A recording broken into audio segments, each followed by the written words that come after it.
Hello dear students, आज हम इस वीडियो लेक्चर में रेक्टिफायर्स के बारे में डिस्कस करेंगे। Subject code IE305। देखिए, रेक्टिफायर्स बेसिकली AC वोल्टेज को DC वोल्टेज में कन्वर्ट करते हैं, जैसा कि आप जानते हैं। तो सबसे पहले अपन देखेंगे डायोड रेक्टिफायर्स के बारे में। बेसिक सर्किट, इसमें देखिए एक AC इनपुट वोल्टेज है, ट्रांसफार्मर के थ्रू, स्टेप डाउन ट्रांसफार्मर के थ्रू एक डायोड यूज करते हुए लोड के सीरीज में कनेक्ट किया गया है। तो जब एक डायोड अपन काम में लेते हैं लोड के सीरीज में, तो ये हाफ वेव रेक्टिफायर की तरह काम करता है।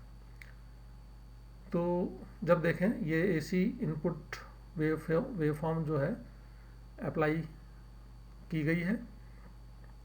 जब AC input positive half cycle में अगर अपन देखेंगे, तो पॉजिटिव हाफ साइकिल में S1 पॉइंट जो है पॉजिटिव होगा और S2 पॉइंट नेगेटिव होगा। तो करंट जो है लोड में डायोड के थ्रू फ्लो होगा, क्योंकि अब इस केस में डायोड जो है फॉरवर्ड बायस्ड है, इसलिए कंडक्ट करेगा और लोड में करंट फ्लो होगा, जिससे कि आउटपुट में आपको वोल्टेज वेवफॉर्म दिखाई देगी। उसी तरह से नेगेटिव हाफ साइकिल में पॉइंट S1 जो है नेगेटिव हो जाएगा और पॉइंट S2 पॉजिटिव हो जाएगा। तो डायोड जो है रिवर्स बायस हो जाएगा और रिवर्स बायस में करंट फ्लो नहीं होगी, जिससे कि लोड में करंट फ्लो नहीं होने से आउटपुट में DC वोल्टेज आपको नहीं मिलेगा। तो इस तरह से अपन देखेंगे आउटपुट जो है हाफ वेव रेक्टिफाइड आपको मिलता है। तो जब एक डायोड काम में लेंगे तो हाफ वेव रेक्टिफाइड आउटपुट आपको मिलेगा। उसी तरह से जब एक ब्रिज रेक्टिफायर काम में लेंगे अपन, जैसे इसमें ब्रिज रेक्टिफायर काम में लिया गया है, AC इनपुट वोल्टेज अपन लगाएंगे, तो पॉजिटिव हाफ साइकिल में देखेंगे डायोड D1 कंडक्ट करेगा, क्योंकि पॉजिटिव हाफ साइकिल में डायोड D1 फॉरवर्ड बायस्ड होगा लोड के थ्रू और डायोड D2 के थ्रू वापस करंट जो है फ्लो होगा। तो डायोड D1 और D2 कंडक्ट करेंगे, जिससे के कारण लोड में एक डायरेक्शन में करंट फ्लो होगा और आपको आउटपुट में वोल्टेज मिलेगा। उसी तरह से जब नेगेटिव हाफ साइकिल होगा, जब ये पॉइंट पॉजिटिव होगा और ये नेगेटिव होगा, तो डायोड D3 कंडक्ट करेगा और लोड में उसी डायरेक्शन में करंट मिलेगा और रिटर्न करंट जो है आपको D4 के थ्रू मिलेगा। तो इस तरह से दोनों ही हाफ साइकिल में लोड में करंट एक ही डायरेक्शन में फ्लो होगा, जिससे कि आउटपुट वोल्टेज आपको फुल वेव रेक्टिफाइड मिलेगा। अब आपने कैपेसिटर कनेक्ट किया है लोड के अक्रॉस, जिससे कि कैपेसिटर चार्ज होगा जब वोल्टेज लोड में पॉजिटिव वोल्टेज मिल रहा है, चार्ज होगा और बीच के पीरियड में डिस्चार्ज होगा। फिर जब वापस वोल्टेज मिलेगा तो चार्ज होगा और डिस्चार्ज होगा। इस तरह से कैपेसिटर जो है आउटपुट वोल्टेज को स्मूथ करने का काम करेगा। तो एक तरह से ये फिल्टर की तरफ भी काम करता है, स्पाइक्स को कम कर देगा और वोल्टेज को कंटिन्यूस आपको सप्लाई करेगा। तो इस तरह से ये फुल वेव रेक्टिफायर 4 डायोड को यूज करते हुए अपन काम में ले सकते हैं, जिससे कि AC इनपुट वोल्टेज को आप DC में कन्वर्ट कर सकते हैं। देखिए, यही फुल वेव रेक्टिफायर ब्रिज के फॉर्म में एक अलग फॉर्म में दिखाया गया है, जिसमें चारों डायोड के मुंह ऊपर की तरफ है और बीच के पॉइंट से जो है ट्रांसफार्मर के इनपुट कनेक्ट किया गया है। वही सर्किट है बेसिकली। पॉजिटिव हाफ साइकिल में पॉइंट ये पॉजिटिव होगा, डायोड D1 और D4 कंडक्ट करेगा और नेगेटिव हाफ साइकिल में पॉइंट ये पॉजिटिव हो जाएगा, जिससे डायोड D3 और डायोड D2 कंडक्ट करेंगे। तो आउटपुट में full wave rectified output voltage मिलेगा। तो AC इनपुट जो कोड है ये output rectified, full wave rectified output में आपको प्रोवाइड करेगा। तो इस तरह से ये डायोड रेक्टिफायर वर्क करता है, इनपुट एसी वोल्टेज को फुल्ली रेक्टिफाइड फॉर्म में डीसी में कन्वर्ट कर देता है। अब नेक्स्ट देखिए, अगर अपन एक डायोड की जगह पे एससीआर को काम में लें तो एससीआर को अपन स्विच ऑन कर सकते हैं, ट्रिगर कर सकते हैं किसी भी फायरिंग एंगल पे। तो इस केस में अपन इस रेक्टिफायर को, हाफ वेव रेक्टिफायर को कंट्रोल्ड रेक्टिफायर कहेंगे, और इस केस में कंट्रोल्ड रेक्टिफायर इंडक्टिव लोड के साथ में दिखाया गया है। तो ये देखिए इनपुट वोल्टेज जो आपने अप्लाई की है, मान लीजिए एससीआर को अल्फा फायरिंग एंगल पे फायर किया है, तो जैसे ही अल्फा फायरिंग एंगल पे फायर करेंगे तो लोड में करंट फ्लो होगा और आउटपुट में वोल्टेज आपको मिलेगा। अब यहाँ पे इस पॉइंट पे एससीआर वैसे रिवर्स बायस हो जाता है, लेकिन इंडक्टेंस के कारण ये एससीआर आगे तक कंडक्ट करेगा, क्योंकि इंडक्टर में करंट इमीडिएटली स्टॉप नहीं हो सकती। तो इंडक्टर की करंट के कारण एससीआर आगे तक चलेगा, क्योंकि एससीआर के अंदर जो करंट है वो होल्डिंग करंट से कम जब तक नहीं होगी जब तक एससीआर ऑफ नहीं होगा, इसलिए ये आगे तक कंडक्ट करेगा। और नेक्स्ट नेगेटिव हाफ साइकिल में एससीआर कंडक्ट नहीं करेगा क्योंकि रिवर्स बायस्ड है, और फिर वापस से जब पॉजिटिव हाफ साइकिल आएगा तब आप एससीआर को अल्फा फायरिंग एंगल पे ट्रिगर कर सकते हैं, जिससे आपको वही वेव शेप मिलेगी। अगर करंट की वेव फॉर्म देखें तो जिस पॉइंट से एससीआर को आपने फायर किया और जिस पॉइंट तक एससीआर कंडक्ट करता है वहाँ तक आपको करंट मिलेगी, अल्फा पॉइंट से लेके पाई प्लस बीटा एंगल तक जो है कंडक्शन होगा। उसी तरह से नेक्स्ट पॉजिटिव हाफ साइकिल में भी कंडक्शन होगा। तो इस तरह से ये लोड करंट वेव फॉर्म आपको इस तरह से मिलेगी। तो अगर एससीआर को काम में लेते हैं डायोड की जगह पे, तो आप किसी भी फायरिंग एंगल पे जो है एससीआर को फायर कर सकते हैं, और इंडक्टेंस के कारण एससीआर थोड़ा आगे तक कंडक्ट करेगा। प्योर रेजिस्टिव लोड में ये T1 पॉइंट तक ही कंडक्ट करेगा, और एससीआर जैसे ही रिवर्स बायस होगा ऑफ हो जाएगा। तो ये इस तरह से कंट्रोल्ड रेक्टिफायर काम करता है,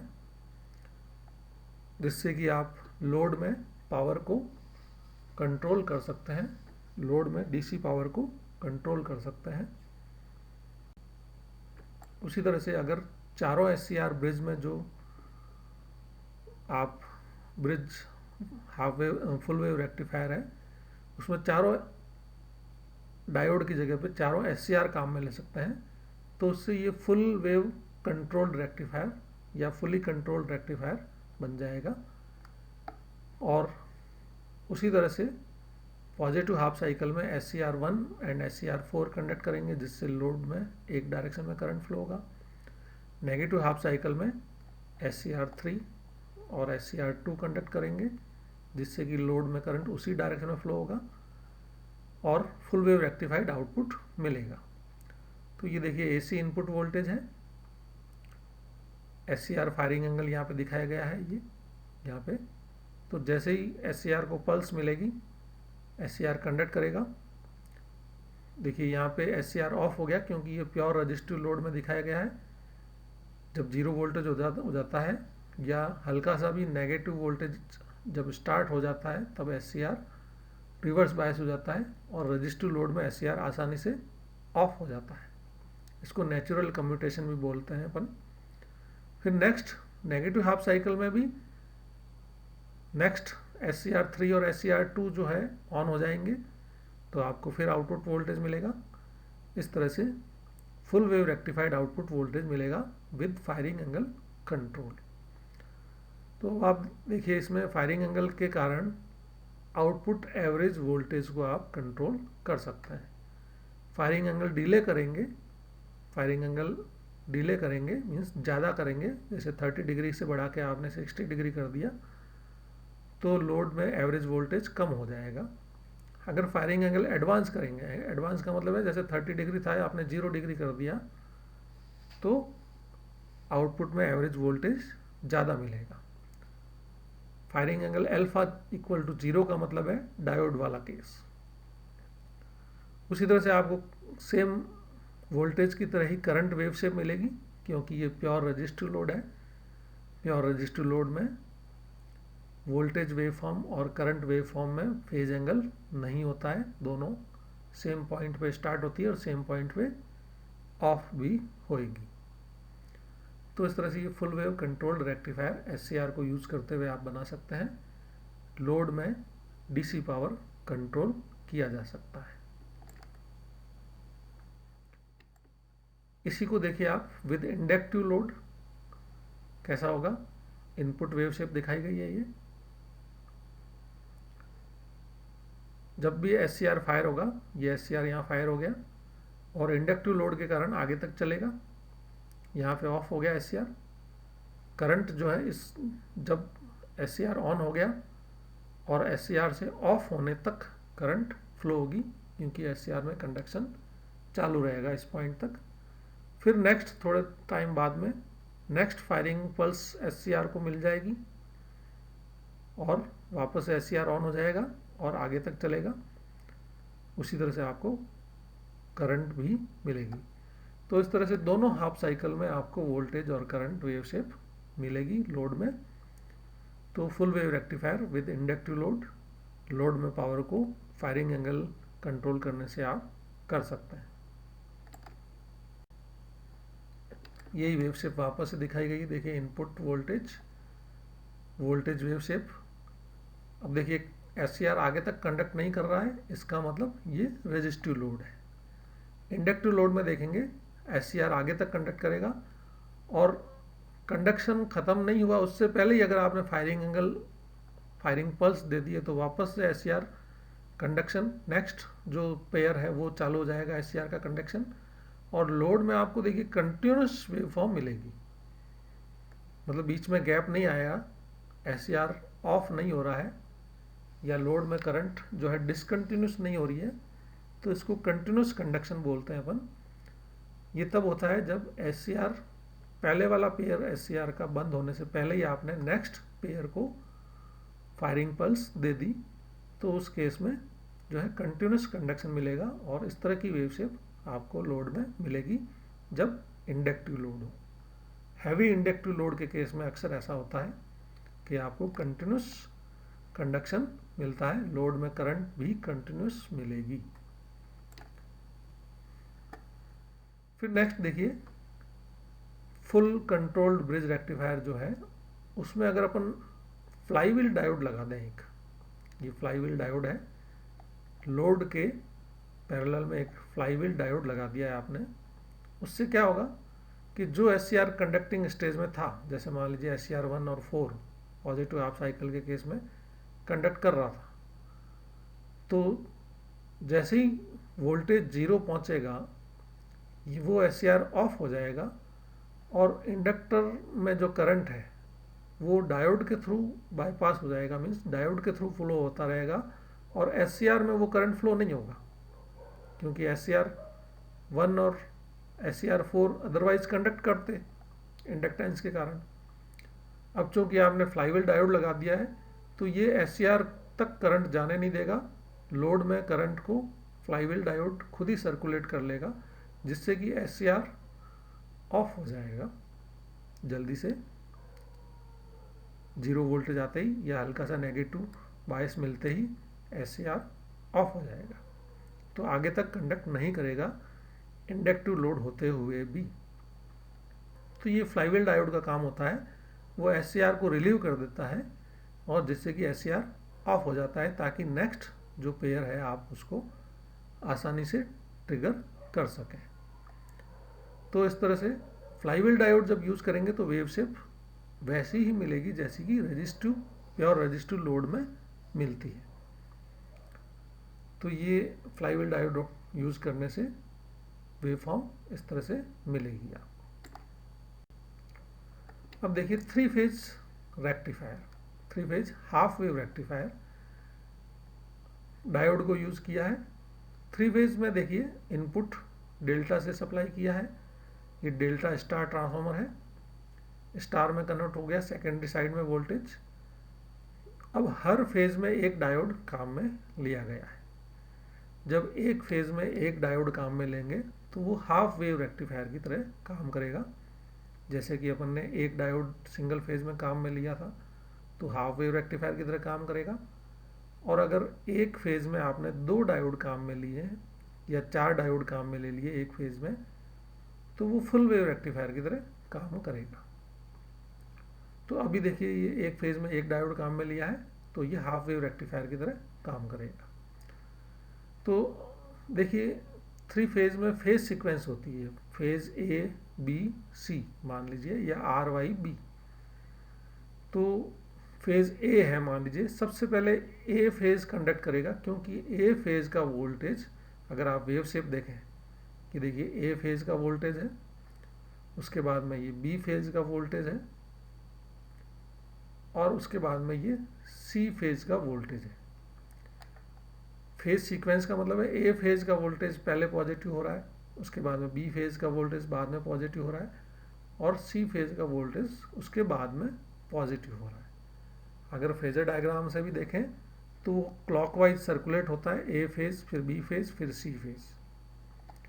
तो ए फेज इस कंडीशन में पॉजिटिव है, कहाँ से कहाँ तक, इस पॉइंट से लेके इस पॉइंट तक ए फेज का वोल्टेज बाकी फेजेस के वोल्टेज से ज़्यादा पॉजिटिव है, इसलिए ए फेज में जो डायोड कनेक्ट किया गया है वो फॉरवर्ड बायस्ड होगा और केवल वो ही कंडक्ट करेगा।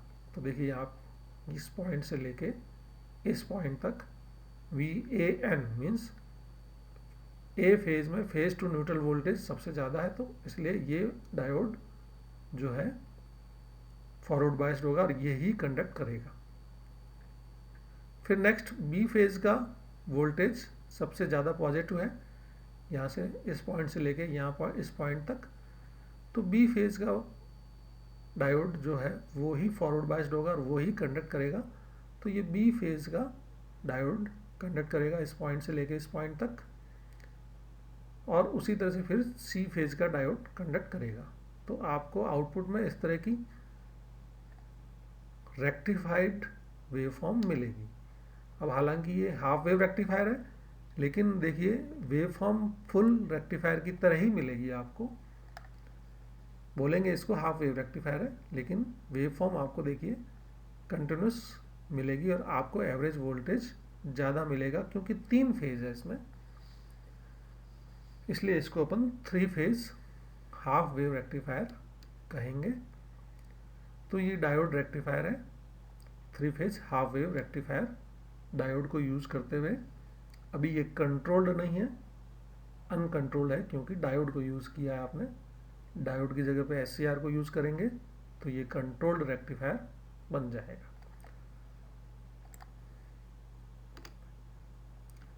उसी तरह से 3 फेज फुल वेव रेक्टिफायर, तो देखिए स्टार डेल्टा से स्टार में, डेल्टा स्टार 3 फेज ट्रांसफार्मर, और उसके बाद में ये 6 डायोड्स ब्रिज में काम में लिए गए हैं। 6 डायोड को ब्रिज में D1 D3 D5 D4 D6 and D2, ये 6 डायोड ब्रिज फॉर्म में कनेक्ट किए गए हैं। तो अब इसमें देखिए 3 फेज है और एट ए टाइम जो है 2 डायोड कंडक्ट करेंगे। तो जो लाइन वोल्टेज, इसमें लाइन वोल्टेज काम में आएगा, जो लाइन वोल्टेज सबसे ज़्यादा पॉजिटिव होगा उस लाइन के डायोड जो है कंडक्ट करेंगे। तो आपको फेजर डायग्राम ड्रॉ करना पड़ेगा लाइन वोल्टेजेस का। तो ये देखिए लाइन वोल्टेजेस का फेजर डायग्राम है, ये VAB फेज है। उसके बाद में जो नेक्स्ट पॉजिटिव होगा वो VAC वोल्टेज होगा। अगर आप 3 लाइन वोल्टेज को ड्रॉ करेंगे, VAB, VBC एंड VCA, लेकिन ये ब्रिज में कनेक्टेड है, इसलिए आपको 3 लाइन वोल्टेज इसको रिवर्स भी करना पड़ेगा, VAC वोल्टेज भी पिक्चर में आएगा इसमें। उसी तरह से VCB वोल्टेज, BC वोल्टेज का रिवर्स, उसी तरह से VBA, AB वोल्टेज का रिवर्स भी पिक्चर में आएगा। तो सबसे पहले VAB वोल्टेज पॉजिटिव होगा, फिर VAC वोल्टेज पॉजिटिव होगा, फिर VBC वोल्टेज पॉजिटिव होगा। इस तरह से ये फेज सीक्वेंस क्लॉकवाइज डायरेक्शन में चलेगी और एक के बाद एक लाइन वोल्टेज जो है पॉजिटिव होते जाएंगे बाकी फेज के कंपैरिजन में। जैसे मान लीजिए अभी VAB वोल्टेज है पॉजिटिव है बाकी वोल्टेज, बाकी लाइन वोल्टेज के कंपैरिजन में। तो जैसे ये ब्लू लाइन से दिखाया गया है, ये इसका देखिए VAB वोल्टेज है। तो इस पॉइंट से लेके इस पॉइंट तक देखिए केवल VAB वोल्टेज ही सबसे ज़्यादा पॉजिटिव है, बाकी वोल्टेज देखिए इससे नीचे जा रहे हैं, मीन्स वो इसके कंपैरिजन में नेगेटिव है। तो इस पॉइंट से लेके इस पॉइंट तक VAB फेज से जो डायोड कनेक्टेड है, जैसे देखिए VAB A और B, कौन से डायोड, तो A से करंट जाएगी D1 लोड में होते हुए और D6 में वापस B फेज में रिटर्न होगी। तो कौन सा डायोड कंडक्ट करा, D1 एंड D6, क्योंकि B फेज से रिटर्न होगा, AB फेज कंडक्ट कर रहा है, तो A का वोल्टेज B के वोल्टेज से ज़्यादा पॉजिटिव है, तो A से डायोड D1 के थ्रू और डायोड D6 के थ्रू कंडक्शन होगा। तो डायोड D1 और D6 कंडक्ट करेंगे इस पॉइंट से लेके इस पॉइंट तक। ये देखिए यहाँ पे दिखाया गया है, ये VAB वोल्टेज है, इस पॉइंट से लेके इस पॉइंट तक D61 या D16 जो है कंडक्ट करेंगे इस पॉइंट से लेके इस पॉइंट तक, और उसी के लिए लोड में आपको वोल्टेज ये मिलेगा पॉजिटिव रेक्टिफाइड वोल्टेज। उसके बाद में देखिए VAC वोल्टेज। AC वोल्टेज क्या है कि CA वोल्टेज जो था, ये CA वोल्टेज है, CA वोल्टेज का जस्ट रिवर्स, ये CA वोल्टेज है, इसका जस्ट रिवर्स देखिए ये AC वोल्टेज। CA वोल्टेज को जस्ट रिवर्स कर दीजिए आप, AC वोल्टेज मिलेगा। तो इस पॉइंट से लेके इस पॉइंट तक VAC वोल्टेज पॉजिटिव होगा। तो VAC वोल्टेज से जो डायोड कनेक्टेड है, तो A और C, मतलब A में से जाएगा करंट और C में से रिटर्न होगा। तो A में से जाएगा D1 के थ्रू जाएगा और रिटर्न C में होगा, तो D2 के थ्रू देखिए C में रिटर्न होगा, C में रिटर्न होगा। तो D1 और D2 कंडक्ट करेंगे, 1 और 2 डायोड कंडक्ट करेंगे AC फेज के लिए। तो आपका आउटपुट में फिर से रेक्टिफाइड वोल्टेज मिलेगा इस तरह से। उसके बाद में VBC वोल्टेज, तो डायोड D23 मतलब देखिए BC है ना, तो BC में देखिए B से जाएगा करंट, कैसे जाएगा, D3 में से जाएगा और C में रिटर्न करेगा, तो D2 से वापस C में रिटर्न कर रहा है। तो diode D3 and D2 conduct करेगा इस पॉइंट से लेके इस पॉइंट तक, तो आपको आउटपुट में वोल्टेज यहाँ पे मिलेगा। इस तरह से आपको आउटपुट में DC वोल्टेज मिलेगा और एवरेज DC वोल्टेज आउटपुट मिलेगा। तो इस तरह से ये 3 phase full wave rectifier diode को यूज करते हुए वर्क करता है। यही वोल्टेज वेव शेप इसमें भी दिखाई गई है। देखिए VAC वोल्टेज सबसे अभी इस कंडीशन में सबसे ज़्यादा पॉजिटिव है। उसके बाद में देखिए AC वोल्टेज, ये ग्रीन कलर से दिखाया गया है VAC वोल्टेज। उसके बाद में VBC वोल्टेज, ये VBC वोल्टेज। उसके बाद में VBA वोल्टेज, ये VBA वोल्टेज पॉजिटिव होगा। उसके बाद में VCA वोल्टेज, ये VCA वोल्टेज, और उसके बाद में VCB वोल्टेज, ये VCB वोल्टेज। तो फेज सीक्वेंस का मतलब यही है कि क्लॉकवाइज डायरेक्शन में एक के बाद एक लाइन वोल्टेज पॉजिटिव होते जाएंगे और उसी फेज से जो डायोड कनेक्टेड है वो कंडक्ट करेंगे। तो इस तरह से आउटपुट में आपको रेक्टिफाइड आउटपुट DC मिलेगा। अब देखिए अगर इन्हीं डायोड्स की जगह पे आप SCR को काम में ले लें तो ये कंट्रोल्ड रेक्टिफायर बन जाएगा और कंट्रोल रेक्टिफायर में जैसा कि फायरिंग एंगल कंट्रोल करके और आप आउटपुट में डीसी वोल्टेज को कंट्रोल कर सकते हैं। तो देखिए जैसे ये वोल्ट फेज है अभी पॉजिटिव है और इसमें आपने फायरिंग एंगल इतना डिले होने के बाद में फायर किया एससीआर्स के पेयर को, तो यहाँ से कंडक्शन स्टार्ट होगा और ये जब तक चलेगा जब तक कि नेक्स्ट पेयर फायर नहीं हो जाए। अब नेक्स्ट फेज का जब पेयर फायर होगा तब नेक्स्ट पेयर का कंडक्शन स्टार्ट हो जाएगा। उससे पहले जब तक वही वाले एससीआर कंडक्ट करते रहेंगे, क्योंकि ये दूसरे एससीआर फायर ही नहीं हुए तो वोल्टेज पॉजिटिव होगा ही नहीं, तो वोल्टेज पॉजिटिव होगा ही नहीं, यही एससीआर कंडक्ट करते रहेंगे। क्योंकि ये वोल्टेज पिक्चर में जब ही आएगा जब आपके नेक्स्ट पेयर एससीआर का फायर होगा, तभी पिक्चर में आएगा। क्योंकि जब एससीआर फायर ही नहीं हुआ तो वोल्टेज मिल ही नहीं रहा आउटपुट में, तो केवल वही वोल्टेज पॉजिटिव चलता रहेगा। तो इस तरह से आपको आउटपुट में वोल्टेज वेवफॉर्म इस तरह से मिलेगी जैसा कि इंडक्टिव लोड में मिलती है। हालांकि ये इंडक्टिव लोड है नहीं, लेकिन एससीआर नेक्स्ट पेयर का फायर नहीं हो रहा, इसलिए लोड में वो वोल्टेज पिक्चर में ही नहीं आ रहा है, तो प्रीवियस एससीआर ही कंडक्ट करते रहेंगे। तो आपको इस तरह से वेवफॉर्म मिलेगी और फायरिंग एंगल कंट्रोल करने से आप एवरेज डीसी वोल्टेज को कंट्रोल कर सकते हैं। तो ये फुल वेव कंट्रोल्ड रेक्टिफायर बन जाएगा, जिससे कि लोड में आप डीसी वोल्टेज को कंट्रोल कर सकते हैं, लोड में पावर को कंट्रोल कर सकते हैं। 3 फेज होने से लोड में ज़्यादा पावर को आप कंट्रोल कर सकते हैं। 1 फेज के बजाय 3 फेज है, इसलिए ज़्यादा पावर लोड में, जब लोड में पावर की रिक्वायरमेंट ज़्यादा होती है तो 3 फेज रेक्टिफायर आप काम में लेते हैं सिंगल फेज की बजाय। ये एक एप्लीकेशन दिखाई गई है जिसमें 3 फेज कंट्रोल्ड रेक्टिफायर से डीसी मोटर को, लोड को चलाया जा रहा है। डीसी मोटर के इनपुट पे एवरेज जो डीसी वोल्टेज है वो कंट्रोल होगा फायरिंग एंगल को कंट्रोल करने से, और उससे मोटर की स्पीड जो है चेंज होगी। फायरिंग एंगल चेंज करने से मोटर की स्पीड चेंज होगी। अगर आप फायरिंग एंगल डिले करेंगे, कहने का मतलब है 30 डिग्री से मान लीजिए 60 डिग्री कर दिया, तो फायरिंग एंगल डिले करने से एवरेज वोल्टेज कम हो जाएगा और डीसी मोटर की स्पीड कम हो जाएगी। एवरेज वोल्टेज कम होने से डीसी मोटर की स्पीड कम हो जाएगी। फायरिंग एंगल एडवांस करेंगे, जैसे मान लीजिए पहले 30 डिग्री था और आपने 0 डिग्री कर दिया, तो फायरिंग एंगल एडवांस करने से एवरेज वोल्टेज अब ज़्यादा मिलेगा लोड में, तो स्पीड बढ़ जाएगी। तो इस तरह से फायरिंग एंगल कंट्रोल करने से आप मोटर की स्पीड को कंट्रोल कर सकते हैं। तो एक ये रियल एप्लीकेशन है फुल्ली कंट्रोल्ड ब्रिज रेक्टिफायर की, जिससे कि इलेक्ट्रिकल लोड जो कि मोटर है उसकी स्पीड को कंट्रोल किया जा रहा है।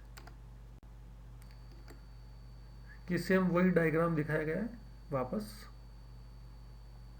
जिसमें मोटर को एक ब्लॉक की फॉर्म में दिखाया गया है। क्योंकि मोटर का बैक ईएमएफ होता है तो वो बैक ईएमएफ भी आपको पिक्चर में दिखाई देगा, और बैक ईएमएफ ही बेसिकली एक एवरेज वोल्टेज को रिप्रेजेंट करता है। तो इस लेक्चर को यहीं कंक्लूड करते हैं। Thank you.